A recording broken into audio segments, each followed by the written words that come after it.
ايه ده؟ الله واو. بصي يا مارو، انا عملت حمام سباحه من الليجو، ايه رايك؟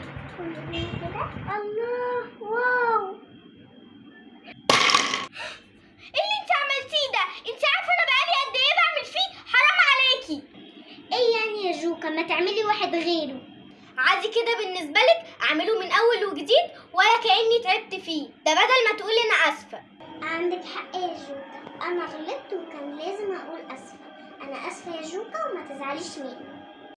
خلاص يا مارو، مش زعلانه منك، يلا نعملها مع بعض من اول وجديد. يلا بينا.